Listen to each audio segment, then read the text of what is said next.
Hi, my name is Matthew Wright, and today I'm going to be talking about mental health. Mental health is something everybody deals with, no matter what gender, ethnicity, or age you are. Mental health is a massive aspect of anybody's life, and naturally, you will experience problems including anxiety and depression. As many resources as there are available for everybody, there is an ongoing problem for men. Men, for years, have had trouble reaching out to deal with problems they are facing. The results of this are some of the worst statistics you'll ever hear. And now I'm going to list off some of these statistics. About 1 in 10 men experience anxiety and depression. 6 out of 10 men have experienced some sort of trauma, whether that be physical or mental, which makes men more likely to experience trauma than women. Men are 2 times more likely to binge drink than women. Men die by suicide 3.5 times more than women. And 49% of men are more depressed than they admit to those close to them.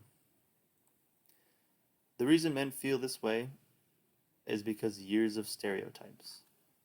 Women are not the only ones who are affected by these negative stereotypes from the media.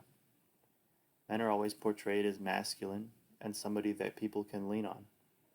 You almost never see a typical man cry in a movie or television, although it has gotten better over the years, I will admit. Because of this, men, myself included, often hold back any emotion they feel in an effort to feel more manly. But men almost never have someone to lean on or have someone comfortable to approach. Because men have a hard time reaching out, they often don't recognize the symptoms of negative mental health. Some of these symptoms can include increased anger and aggression, loss of control, increased risk-taking, and irritability. I personally have had my share of experiences with negative mental health. I have had and still have anxiety within relationships. It used to be a lot worse than it is now. I would have constant anxiety on issues that, looking back on it, really seem stupid and unimportant. Uh, at a time when I was feeling particularly anxious and depressed, I finally felt comfortable enough to reach out to my mom. We had a long discussion, and then eventually she convinced me to see a therapist. And after I did that, I've never felt better. I learned a lot of tools that helped me overcome that anxiety and depression. There are plenty of steps that you can take, that men can take, to improve their mental health. The first step is to educate both men and women on mental health issues. It's important to be able to recognize the symptoms like the ones I mentioned earlier. If you notice them, there's a chance you'll be able to help out the person in need.